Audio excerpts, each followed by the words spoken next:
എന്തായാലും വിഷു ദിവസം രാവിലെ നമ്മളപ്പോൾ ഉള്ളത് സെലിബ്രിറ്റി ആയിട്ടുള്ള സ്ഥാനാർത്ഥിയാണ് മോശേട്ടാ. ഹാപ്പി വിഷു. ഹാപ്പി വിഷു. ഈ തെരഞ്ഞെടുപ്പ് കാലമാണ് ആദ്യമായിട്ടാണ് തോന്നുന്നത് വിഷുവിന് തെരഞ്ഞെടുപ്പിന്? അല്ല, എനിക്ക് തോന്നുന്നത് ഞാൻ 2 തെരഞ്ഞെടുപ്പും നമ്മൾ മെയിലാണല്ലോ വരുന്നത്. അപ്പോൾ ഏപ്രിൽ 14-ാം തീയതി 15-ാം തീയതിയൊക്കെ ശരിക്കും വിഷു വന്നിട്ടുണ്ട്. എന്താ പരിപാടി രാവിലെ പോലെ? അല്ല, വിഷു എന്ന് പറഞ്ഞാൽ ഇപ്പം നമുക്ക് വിഷു ദിനാശംസകൾ എന്ന് പറഞ്ഞിട്ട് പോകുന്ന വഴിക്കൊക്കെ എല്ലാവർക്കും ഇങ്ങനെ ആശംസ നേരാമെന്നുള്ളതല്ലാതെ പണ്ടത്തെ പോലെയുള്ള ഒരു വിഷു ആഘോഷത്തിൽ പങ്കെടുക്കുക അല്ലെങ്കിൽ ഇന്നത്തെ ദിവസം അടിച്ച് പൊളിക്കാം എന്ന് പറഞ്ഞ് നിൽക്കാൻ ഒക്കത്തില്ലല്ലോ. അപ്പം ഇലക്ഷൻ്റെ ആ ഒരു രീതിയിലനുസരിച്ച് ഇന്നും കൂടുതൽ സന്തോഷമായിരിക്കും ആൾക്കാർക്ക്. വിഷു എപ്പോഴും സന്തോഷം കൂടുതൽ തരുന്നതിൻ്റെ പ്രധാന കാര്യമെന്ന് പറഞ്ഞു കഴിഞ്ഞാൽ നമ്മൾ ഈ പഠിക്കുന്ന കാലം മുതൽ തന്നെ നമ്മുടെ ഓർമ്മകളിലൊക്കെ ഉള്ള വിഷു എന്ന് പറഞ്ഞാൽ എപ്പോഴും മധ്യവേനൽ അവധിയായിരിക്കും. അതെ അതെ. അപ്പോൾ അതിന് മുമ്പും പിമ്പും ഒക്കെ അവധിയാണ്. ഈ ഓണം ആണെങ്കിൽ പോലും ഒരാഴ്ച ഒക്കെ വരത്തുള്ളൂ. ക്രിസ്മസും അങ്ങനെ തന്നെയാണ്. ഇതെന്ന് പറഞ്ഞാൽ 2 മാസം കിട്ടും. അപ്പോൾ അത് മാത്രമല്ല വിഷു കഴിഞ്ഞാൽ കിട്ടുന്ന പൈസ കാണും കയ്യിൽ. അതെ, വിഷു അത് നമ്മളെ ശരിക്കും പറഞ്ഞാൽ എൻ്റെ ഒരു പെട്ടെന്നുള്ളൊരു ഓർമ്മയെന്ന് പറയുന്നത് വിഷുവിൻ്റെ അന്ന് പല എക്സ്പ്രഷൻസ് വരുന്നൊരു ദിവസമാണ്. രാവിലെ റെഡിയായിട്ട് നമ്മൾ എന്തായിരിക്കും എനിക്ക് കിട്ടാൻ പോകുന്ന വിഷു കൈ നീട്ടം പ്രതീക്ഷയാണ്. അപ്പം അങ്ങനെ അങ്ങ് മനക്കോട്ട കെട്ടുകയാണ്. ഇന്ന് പുള്ളി എന്തായാലും തരും, അമ്മാവിന് എന്തായാലും തരും, പിന്നെ കൊച്ചച്ഛൻ ഇത്രയും നല്ല നിലയിലായതുകൊണ്ട് എന്തായാലും നമുക്കൊരു തോന്നുന്നു. എന്നിട്ട് ഈ വിഷു ആരും കാണാതാണല്ലോ ഇങ്ങനെ തരുന്നത്. വന്നു കഴിഞ്ഞിട്ട് പെട്ടെന്ന് നോക്കുന്നത് ശരിയല്ലല്ലോ.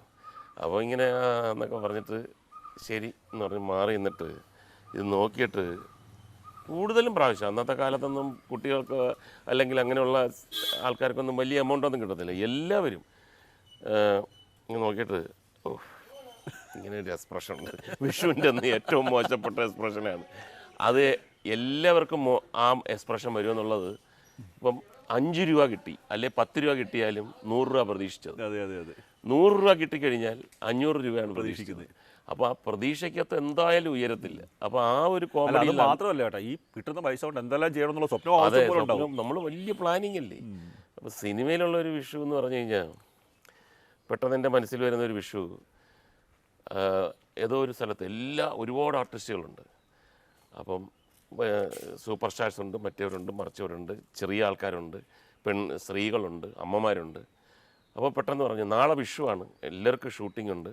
അപ്പോൾ വിഷുവിൻ്റെ അന്ന് നമുക്ക് കഴിവതും ആൾക്കാരെ ലൊക്കേഷനിൽ വന്ന് വിഷു കൈനീട്ടവും കഴിഞ്ഞ് വിഷു ഉച്ചയ്ക്ക് എല്ലാവരും ഒന്നിച്ച് ഭക്ഷണം കഴിക്കുക. അപ്പോൾ ചിലർക്ക് ഷൂട്ടിംഗ് ഇല്ലെങ്കിൽ വരേണ്ടാത്ത ആൾക്കാരുണ്ട്. പക്ഷേ വിഷു ആയതുകൊണ്ട് എല്ലാവരും വരുന്നു. അപ്പം വിഷു പോകുമ്പോഴത്തേക്ക് പിന്നെ നിങ്ങൾ വലിയ സൂപ്പർ സീനിയർ ആർട്ടിസ്റ്റ് അവരൊക്കെയാണ്, നാളെ ഞങ്ങൾ നല്ല ഒരു കൈനീട്ടം പ്രതീക്ഷിക്കുന്നുണ്ടേ എന്ന് പറഞ്ഞപ്പോഴത്തേക്ക് ഞാൻ പേര് പറയുന്നില്ല, കുറച്ച് ഒരു 2-3 സൂപ്പർ സ്റ്റാർസ്. ഇത് വലിയ പാരയായാലും ഇതിപ്പോൾ നമ്മൾ എത്ര പേർക്ക് കൊടുക്കുന്നില്ല, എത്ര രൂപ കൊടുത്താലും ഇവർക്ക് മതിയാവത്തില്ല. ഇവരങ്ങ് ഭയങ്കരമായിട്ട് ഇത് നീ എന്താ ചെയ്യേണ്ടത്, വന്ന് പെട്ടും പോയി. ഇനിയിപ്പോൾ പറയാനൊക്കത്തില്ല, നാളെ വേറെ ഷൂട്ടിംഗ് ഉണ്ട്, അല്ലെങ്കിൽ എനിക്ക് വീട്ടിൽ അത്യാവശ്യമായിട്ട് ഒന്നും പറയാനൊക്കത്തില്ല, നമ്മളിവിടെ ഉണ്ടാവുമെന്ന് പറഞ്ഞു പോയി. അപ്പോൾ ഞാൻ അവർക്കൊരു ബുദ്ധി പറഞ്ഞു കൊടുത്തു. ഞാൻ പറഞ്ഞു ഇങ്ങനെ ഞാൻ നേരത്തെ ഒന്ന് പരീക്ഷിച്ച് വിജയിച്ചതാണ്. എന്താന്ന് പറഞ്ഞു. ഞാൻ പറഞ്ഞു നാളെ വരുമ്പം ഈ വിഷു കൈനീട്ടം വാങ്ങുന്നത് തന്നെ അതിനകത്തൊരു ആചാരമുണ്ട്. ചുമ്മാ ഞാൻ ഉണ്ടാക്കിയ ആചാരമാണ്. ഒരാചാരമുണ്ട്, നമ്മളെക്കാൾ പ്രായം കൂടുതലുള്ളവർക്കേ കൊടുക്കാവൂ. നമ്മളെക്കാൾ പ്രായം കുറഞ്ഞുള്ളവർക്ക് കൊടുക്കാം, പക്ഷെ ഫലമില്ല. അപ്പം നമ്മളെക്കാട്ടി ഇമ്മിണി പ്രായം കൂടുതലുള്ള ഒരാൾക്ക് നമ്മൾ കൊടുത്തു കഴിഞ്ഞാൽ എന്ന് പറഞ്ഞൊരു ഉൾട്ടടിച്ച്. അപ്പോൾ പിറ്റേ ദിവസം വന്നപ്പോൾ നമ്മൾ ഈ സംഭവം എന്നെക്കാൾ പ്രായം കുറഞ്ഞ ആൾക്കാർക്ക് എനിക്ക് അങ്ങനെയാണ് ആചാരം. അതിപ്പം നമ്മളിപ്പം വെറുതെ മാറ്റിയതാണ്. ശരിക്കും ഫലം വേണമെങ്കിൽ, വിഷു ഫലം വേണമെങ്കിൽ എന്ന് പറഞ്ഞിട്ട് അങ്ങനെ ഒരു ആചാരം നമ്മൾ കേട്ടിട്ടില്ലല്ലോ. അതാണ് അത് ഇൻഡോ ദ്രവീഡിയൻ ആ കാലഘട്ടത്തിൽ മുതലേ എന്നൊക്കെ പറഞ്ഞിട്ട് കുറച്ച് ഇതൊക്കെ പറഞ്ഞപ്പോഴത്തേക്ക് പലർക്കും എന്നാൽ പിന്നെ ഒരു വിഷു എനിക്കത്ര പ്രായമൊന്നുമില്ല. ഈ പ്രായത്തിൻ്റെ ഒരു വലിയ കളി കളിച്ചിട്ട് എല്ലാവർക്കും സൂപ്പർ സ്റ്റാർസ് പോലും കാര്യം പ്രായം കൂടുതൽ ഉള്ളവർ പോലും ഈ വലിയ മുതിർന്ന റോൾ എടുക്കുന്നവർ പോലും നിങ്ങൾ പ്രതീക്ഷിക്കുന്ന കണക്കുള്ള പ്രായമൊന്നും എനിക്കില്ല, വേണമെങ്കിൽ ഞാൻ സർട്ടിഫിക്കറ്റ് ഉണ്ട്, എനിക്ക് വിഷു കൈനീട്ടം കയ്യിരിക്കട്ടെ. അങ്ങനെ ഒരു ഒരു ഒരു ടെക്നിക്ക്. അതൊക്കെ എന്ന് പറഞ്ഞു കഴിഞ്ഞാൽ പിന്നീട് ആലോചിക്കുമ്പോഴത്തേക്ക് ഭയങ്കര സന്തോഷവും ചിരിയൊക്കെ വരുന്ന കാര്യങ്ങൾ. അതായത് ചേട്ടൻ്റെ കാര്യം പറയുകയാണെങ്കിൽ ചേട്ടൻ സിനിമയിലുണ്ട്, രാഷ്ട്രീയത്തിലുണ്ട്, എല്ലാ തരത്തിലും എല്ലാ സ്ഥലത്തെയും വിഷു ആഘോഷിക്കുന്നതാണ്. കാര്യം പണ്ട് കാലത്ത് നാടകങ്ങളിലൊക്കെ നാച്ചുറൽ സമയത്തൊക്കെ എന്തായാലും കുട്ടിക്കാലത്തെ ഒരു വിഷു എന്നൊക്കെ പറയുന്നത് ഓർമ്മ? അല്ല, വിഷു ഒരു പെട്ടെന്നൊരു ഓർമ്മ എന്ന് പറഞ്ഞു കഴിഞ്ഞാൽ,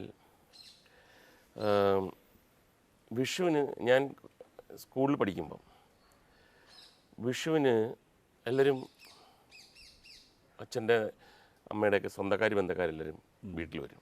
ഇതേപോലെ തന്നെ കൈനീട്ടം തരും. വിഷു നമ്മളെ ഇപ്പോഴത്തെ കണക്കല്ല, കുറേ കൂടെ വിപുലമായി ആഘോഷിച്ചിരുന്ന ഒരു കാലഘട്ടമുണ്ട്. വിഷു കണി, അപ്പം ഓടി നടക്കുകയാണ് ഈ കൊന്നപ്പൂക്കിന്. ആ സമയമാകുമ്പോഴത്തേക്ക് കൊന്നപ്പൂ കാണത്തില്ല, ചില വർഷങ്ങളിൽ ഒരുപാട് കാണും. അപ്പോൾ ഈ റോഡ് സൈഡിലൊക്കെ ഒരു കൊപ്പൊക്കെ വെച്ചുകൊണ്ടിരിക്കും, അതിന് അവർ പറയുന്ന പൈസ കൊടുക്കണം.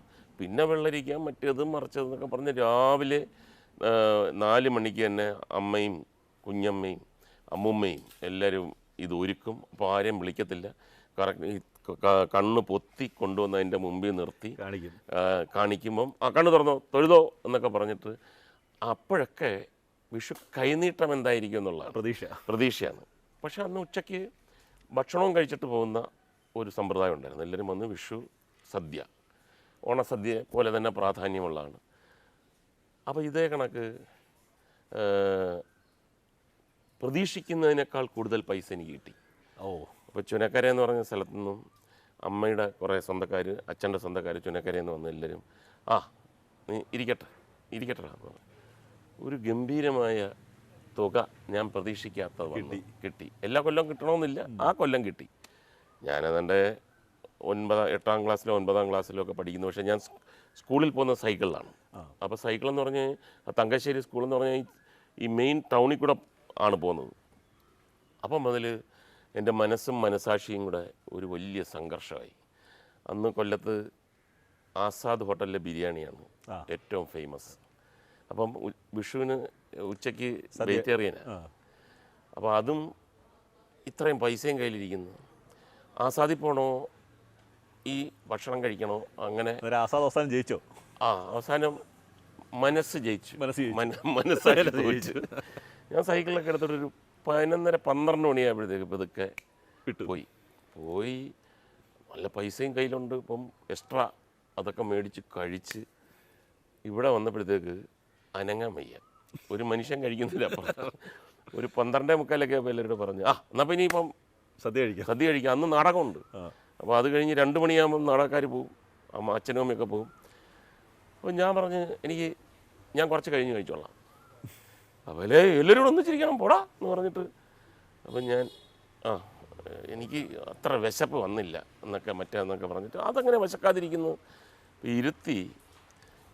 എനിക്ക് സ്വല്പം ചോർട്ടാമെന്ന് പറഞ്ഞപ്പോൾ അച്ഛൻ അവിടെ നിന്ന് എണീറ്റിട്ട് പറഞ്ഞു, എന്താ നിനക്ക് വന്നപ്പം മുതലൊരു വിമ്മിഷ്ടം, നീ വിയർക്കുന്നുണ്ടല്ലോ, എന്താണ് കാര്യം എന്ന് പറഞ്ഞിട്ട് കൈ പിടിച്ച് മണപ്പിച്ചപ്പോഴത്തേക്ക് ബിരിയാണിയുടെ മണം പറഞ്ഞു, എടാ ഇന്നത്തെ ഒരു ദിവസം എല്ലാവരും കൂടി ഇരുന്ന് നിനക്കൊക്കെ എന്നാടാ നീയല്ല ഇതൊക്കെ പഠിക്കുന്നതെന്ന് പറഞ്ഞിട്ട് ഇവന് വൈകുന്നേരം കൊടുത്താൽ മതി കേട്ടോ, സദ്യ കൊടുക്കണ്ട, സദ്യ കഴിക്കാൻ പറ്റത്തില്ല. അങ്ങനെ എന്നെ മാത്രം മാറ്റി നിർത്തി വൈകുന്നേരത്തേക്കാക്കി.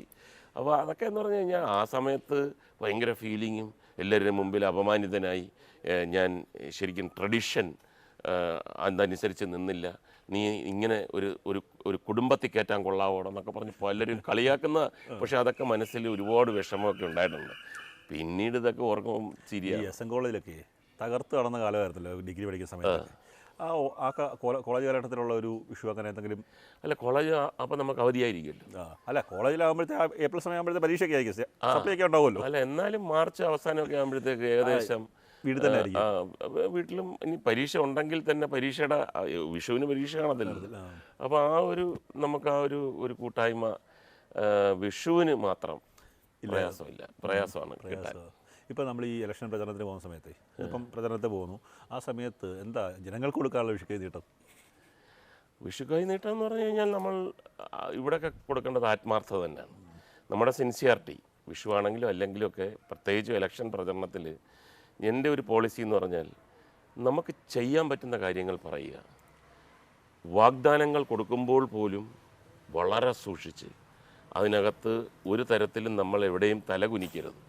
ഇപ്പം തോട്ടുംകരയിൽ വിമാനമിറങ്ങാൻ താവളമുണ്ടാക്കും എന്നൊക്കെ പറഞ്ഞ് പാട്ടൊക്കെ പണ്ട് നമ്മൾ കേട്ടിട്ടുണ്ട്. കൃഷിക്കാർക്ക് കൃഷിഭൂമി, പണക്കാർക്ക് മരുഭൂമി. അപ്പം ഇതെല്ലാം നമ്മളിങ്ങനെ കേട്ടു വന്നു. പക്ഷേ സ്ഥാനാർത്ഥിയായപ്പോഴത്തേക്ക് ഞാൻ വളരെ സൂക്ഷിച്ച് മാക്സിമം നടക്കാൻ സാധ്യത കുറവാണെങ്കിൽ ശ്രമിക്കാമെന്ന് പറഞ്ഞു. നടക്കുമെന്നുള്ള കാര്യങ്ങൾ നടക്കുമെന്ന് തന്നെ പറയും, നടക്കാത്ത കാര്യങ്ങൾ അവരെ പറഞ്ഞ് മനസ്സിലാക്കും. പക്ഷേ എൻ്റെ കൂടെയുള്ള ആൾക്കാരൊന്നും സമ്മതിക്കത്തില്ല. അവർ പറയും അത് പറയണ്ട എന്ന് പറയും. പക്ഷെ അതുപോലും ഒരു വിട്ടുവീഴ്ച എനിക്കില്ല. ഞാനതൊക്കെ സത്യസന്ധമായിട്ട് തന്നെയാണ് പറയുന്നത്. ഇപ്പം വരുന്ന സമയത്ത് ഇപ്പം ഇങ്ങോട്ട് സിനിമയിൽ വന്ന സമയത്ത് നമ്മൾ സാധാരണ വിഷു എന്ന് പറഞ്ഞാൽ നമ്മുടെ കായംകുളത്തൊക്കെ വെച്ചാൽ വിഷു സദ്യയെക്കാട്ടി കൂടുതൽ രാത്രി വൈകുന്നേരത്തെ പടക്കം പൊട്ടിയില്ല ഉണ്ടായിരുന്നു ഈ കാലഘട്ടത്തിൽ. അല്ല, നമുക്ക് ദീപാവലിയാണ്. കൊല്ലം ഭാഗം, കൊല്ലം എനിക്കും തിരുവനന്തപുരവും, ചിലപ്പം തിരുവനന്തപുരവും ദീപാവലി എന്ന് പറഞ്ഞാൽ ഇത് ബോർഡറാണ്, തമിഴ്നാടിൻ്റെ ബോർഡറാണ് കൊല്ലം.